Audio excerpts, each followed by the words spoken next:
হৃদয়ের মধ্যে ছোট্ট একটা আশার আলো ধিকি ধিকি জ্বলতে থাকবে, ছোট্ট একটা আশার আলো। দোজখের মধ্যে তো শান্তির কিছুই নাই, সব কষ্ট কষ্ট কষ্ট। কিন্তু এই সকল বেঈমানদের অন্তরের মধ্যে ছোট্ট ক্ষুদ্র একটা আশার আলো নিবু নিবু করে জ্বলতে থাকবে। কি আশা? যে আল্লাহ এত দয়ালু, একদিন না একদিন আল্লাহ আমাদের দিকে তাকাবেন, আল্লাহ আমাদেরকে হয়তো মুক্ত করে দিবেন। এই একটা আশা নিয়ে ওরা জাহান্নামের মধ্যে জ্বলতে থাকবে। আর ওদিকে যারা বেহেশতের অধিবাসী ইমানদার, তাদের তো ওয়ালাকুম ফিহা মা তাশতাহি আনফুসুকুম, যা চায় চাওয়ার আগে তাই হাজির। সুখ আর শান্তির কোনো অভাব নাই, তাদের আর কোনো চাওয়া পাওয়ার কিছু নাই, সব চাওয়া পাওয়া শেষ। সমস্ত নবীর সঙ্গে দেখা শেষ, আখেরি পয়গম্বরের সঙ্গে এক মজলিসে বসে গল্প গুজব করাও শেষ।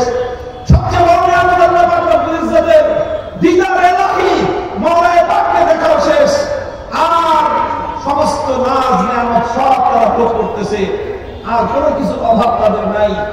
শুধু একটা ভয় অন্তরের মধ্যে আছে, ছোট্ট একটু ভয় যে এত সুখে রাখছে আল্লাহ, যদি আবার কোনোদিন বলে যে আমার জান্নাত খালি করে, তখন কি অবস্থাটা হবে?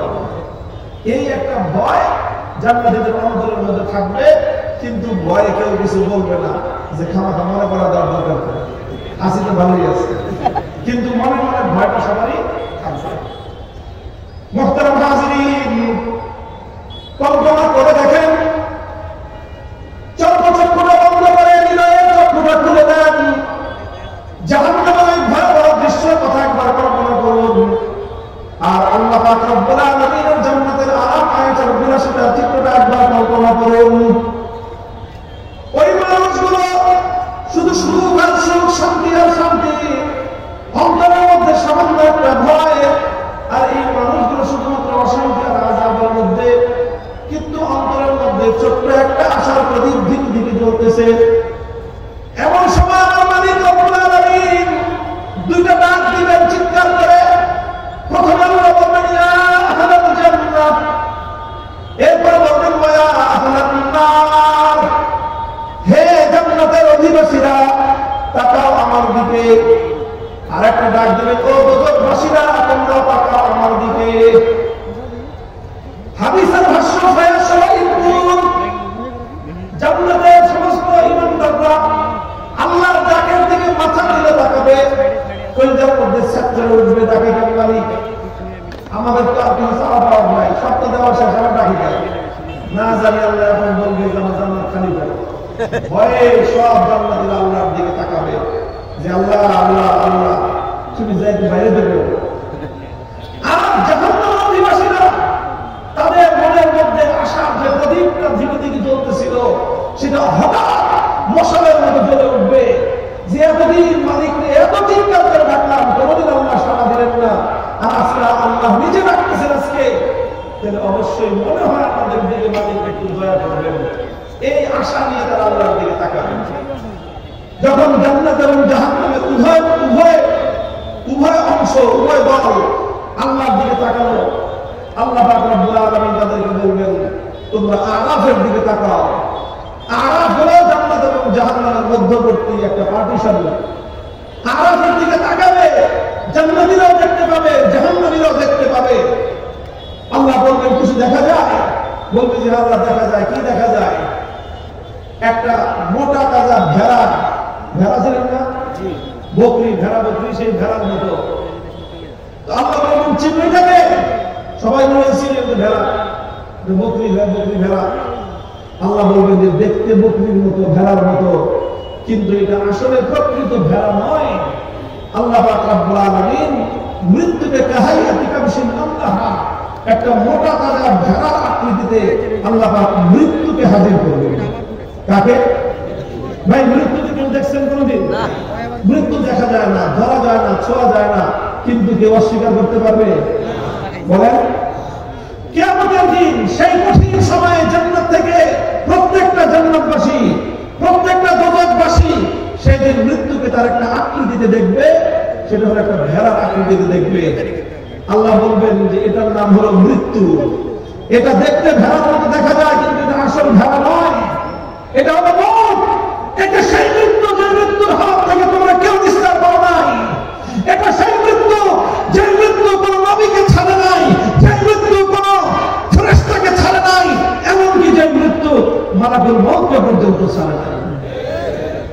কুল্লু নাফসিন যায়িকাতুল মাউত। আল্লাহ পাক রব্বুল আলামিন যখন ইসরাফিল আলাইহিস সালাতু ওয়াস সালাম সিংহায় ফুৎকার করবেন, সিংহায় ফুৎকারে তমাম পৃথিবী লণ্ডভণ্ড হয়ে যাবে, সমস্ত মানুষ ধ্বংসপ্রাপ্ত হয়ে যাবে, মহাপ্রলয় ঘটে যাবে, আসমান ভেঙে পড়বে, পাহাড়গুলো বালুর মতো তুলার মতো উঠতে থাকবে। সব মানুষ ইসরাফিল আলাইহিস সালাতু ওয়াস সালামের সিংহার এই মহাপ্রলয়কারী আওয়াজে সব মৃত্যুবরণ করবে, মৃত্যু করে ঢলে পড়বে। দুজন ফেরেশতা সর্বশেষ অবশিষ্ট থাকবেন, মালাকুল মউত আর ইসরাফিল আলাইহিস সালাম। আল্লাহ পাক রব্বুল আলামিন মালাকুল মউতকে জিজ্ঞাসা করবেন, মালাকুল মউত কে কে আছে? আল্লাহ আপনি তো আছেন, আর আমি আর ইসরাফিল ভাই আমরা দুজনে আছি। আল্লাহ মালাকুল মউতকে বলবেন, ইসরাফিলের জান কবজ করো। ইসরাফিল আলাইহিস সালাম যারা এক চিৎকারে এক ফুৎকারে মহাপ্রলয় সংঘটিত হয়ে গেল, সেই মহাশক্তিশালী ফেরেশতা ইসরাফিল আলাইহিস সালামের জান মালাকুল মউত কবজ করবেন। এরপরে আল্লাহ পাক জিজ্ঞাসা করবেন, মালাকুল মউত কে আছে? মহাবিশ্বের মধ্যে আর কোন প্রাণীর স্পন্দন নাই।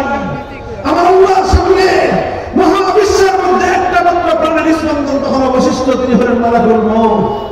তিনি ভয়ে কম্পিত থাকবেন।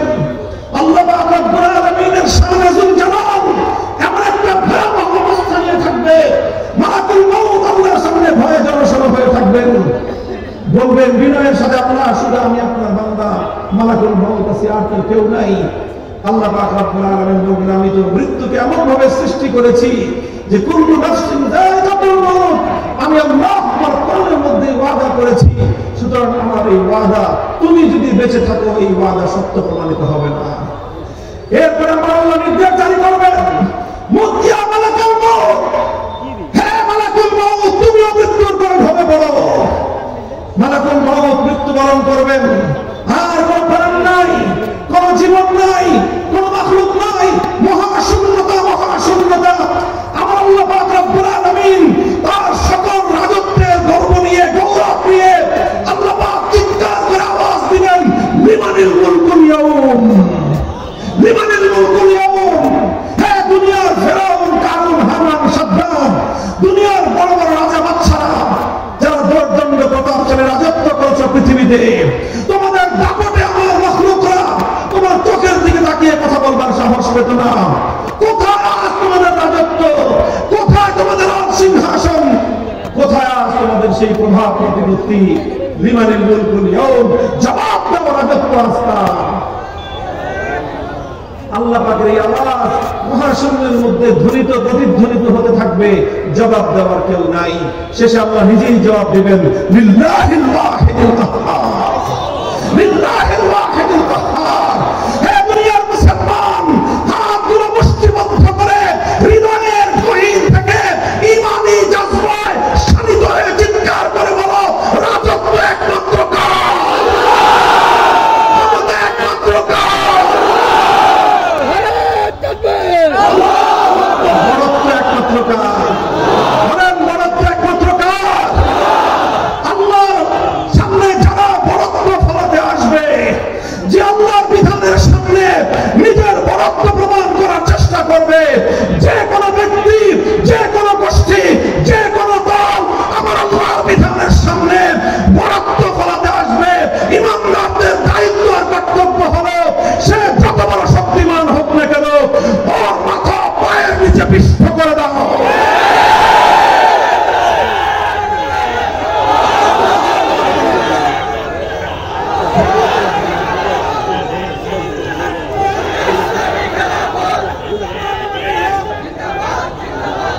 মুহতারাম হাজিরিন, আমি বলতেছিলাম অন্য আরেকটা কথা। আল্লাহ পাক রব্বুল আলামিন বলবেন, এরপরে জান্নাত এবং জাহান্নাম সব তো শেষ।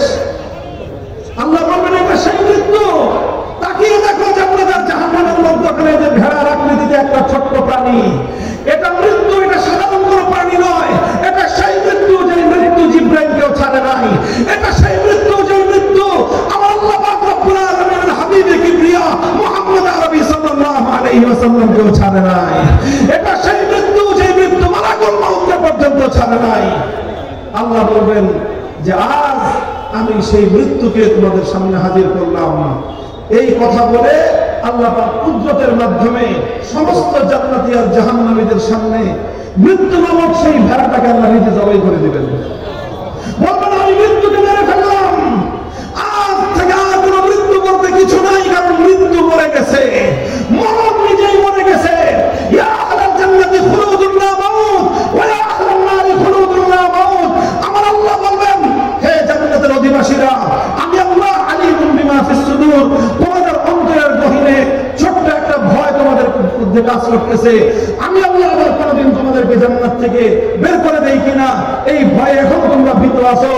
আজ শুনে নাও, আমি আল্লাহ তোমাদের জন্য সবচেয়ে আনন্দময় ঘোষণাটা দিচ্ছি। এই যে তোমরা জান্নাতে ঢুকেছো, বেহেশতে ঢুকেছো, অনন্তকাল এই বেহেশতে থাকবে, আর কোনদিন তোমাদেরকে বেহেশত থেকে বের হওয়া লাগবে না। মুহতারাম হাজিরিন, এই ঘোষণাটার সাথে সাথে গোটা জান্নাতের মধ্যে, বেহেশতের মধ্যে আনন্দের উল্লাস শুরু হবে, আনন্দের হিল্লোল বয়ে যাবে। এক বেহেশতি আরেকজনকে গলা জড়াজড়ি করে করে চিৎকার করতে থাকবে, উল্লাস করতে থাকবে। নির্বাচনে জয়ের কথা না, এর চেয়ে লক্ষ কোটি গুণ বেশি আনন্দ হবে। ইনশাআল্লাহ বলেন, আনন্দ করবো ইনশাআল্লাহ। ইনশাআল্লাহ আল্লাহ আমাদের জন্য চিরস্থায়ী জান্নাতের ব্যবস্থা রেখেছেন। কাজেই দুনিয়ার এই সামান্য প্রাপ্তি অপ্রাপ্তি আমাদের কাছে বড় কিছু নয়। আমাদের জন্য সবচেয়ে বড় প্রাপ্তি হলো ওমান যুহজিহা আনিন নার ওয়া উদখিলাল জান্নাতা ফাকাদ ফাজ। যে ব্যক্তি জান্নাত পেয়ে গেল সেই প্রকৃত অর্থে সফলকাম।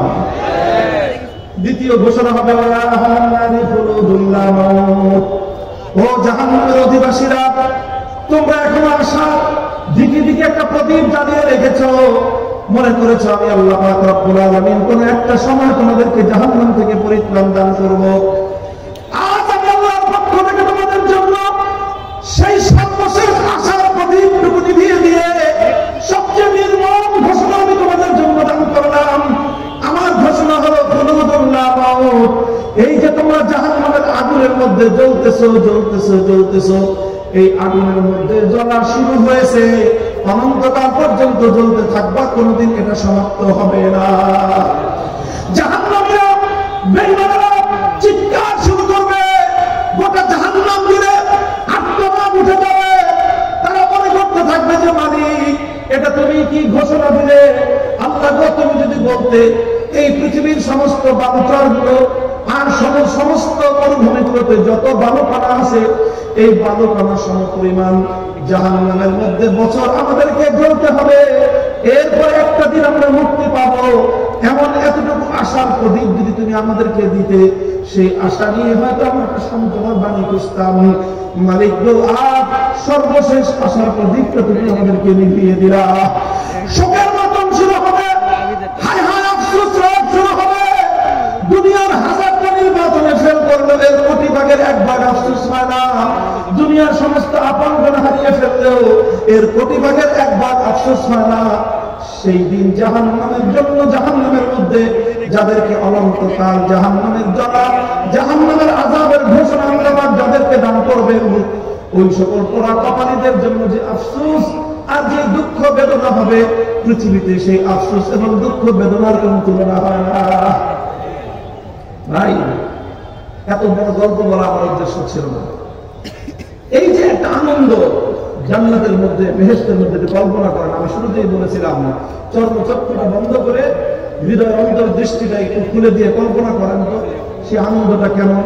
আপনি সেই আনন্দ মিছিলে, সেই আনন্দের মধ্যে আপনার আপনজনদেরকে নিয়ে, আপনার সন্তানদেরকে নিয়ে, আপনার বাবা মাকে নিয়ে, আপনার স্ত্রী পরিজন ভাই বোনদেরকে নিয়ে সেই আনন্দটা করতেছেন, কেমন হবে সে আনন্দ।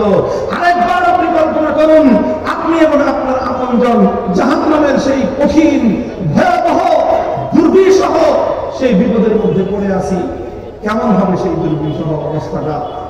তুলনা করা যায় বলেন তো? বলেন, তুলনা করা যায়? আসমান এবং জমিন বললে বলা সঠিক বলা হবে। আকাশ থেকে জমিন পর্যন্ত এত ব্যবধান নয়, বরং তার চেয়ে আরো কোটি কোটি গুণ বেশি বড় ব্যবধান ওই আনন্দ আর এই দুঃখের। কথা বলা ঠিক ভাই, এটা কিসের বিনিময়ে? এই লোকগুলো এত আনন্দিত কিসের বিনিময়ে? এই আনন্দটা নামাজের বিনিময়ে নয়, এই আনন্দটা রোজার বিনিময়ে নয়, এই আনন্দটা হজের বিনিময়ে অথবা অন্যান্য নেক আমলের বিনিময়ে নয়। আর এই দুঃখ, শোক, কষ্টটা এটা এজন্য নয় যে তারা মানুষের উপর জুলুম করেছিল, এটা এজন্য নয় যে তারা মদ্যপান করেছিল, এটা এজন্য নয় যে তারা ডাকাতি আর চুরি করেছিল। একটা জিনিসের ব্যবধান, শুধু একটা বিন্দুর ডিফারেন্স, একটা বিন্দু, সেই বিন্দুর নাম হলো ঈমান। আল্লাহর কসম, সেই বিন্দুর নাম হলো ঈমান। যে বিন্দুটা একটা সরিষার দানার চেয়েও ক্ষুদ্র হতে পারে, দুনিয়ার কোন ফেরেশতা পর্যন্ত সেই ঈমান সম্পর্কে জানতো না, জানতেন একমাত্র কে? এতটুকু ঈমানের মূল্য সেদিন বুঝে আসবে। খোদার কসম, আল্লাহ পাকের এই জান্নাত আর বেহেশত শতবার বিক্রি করলেও তোমার ঈমানের দাম পরিশোধ করা সম্ভব হবে না। মুহতারাম হাজিরিন, আমি আপনাদের কাছে ঈমানের মূল্যটা বোঝাবার চেষ্টা করেছি। আল্লাহ আমাদের প্রত্যেক মুমিন ভাইকে, বোনকে ঈমানের দাম বুঝবার তৌফিক দান করেন। কাজেই খবরদার, দুনিয়ার কোন স্বার্থে পড়ে বাকি যা কিছু করেন ঈমান বিক্রি করা যাবে না। টাকার বিনিময়ে ঈমান বিক্রি করা যাবে না। হাসপাতালে চিকিৎসা ফ্যাসিলিটির বিনিময়ে ঈমান বিক্রি করা যাবে না। উন্নত শিক্ষার জন্য স্কলারশিপ দিলে সেই জন্য ঈমান বিক্রি করা যাবে না। ক্ষমতার মসজিদের অফার আসবে, সেজন্য ঈমান বিক্রি করা যাবে না। লক্ষ কোটি টাকার বান্ডিল তোমার পায়ের উপরে এসে আছড়ে পড়তে পারে, ঈমান বিক্রি করা যাবে না। তামাম পৃথিবীকে লাথি মারো, ঈমানকে পক্ষে ধারণ করে আল্লাহর দরবারে ছুটে চলো। রাজি আছেন ইনশাআল্লাহ? আল্লাহ পাক আমাদের সকলকে ঈমানের কদর বুঝবার তৌফিক দান করেন। দেখেন, খাজা আবু তালেব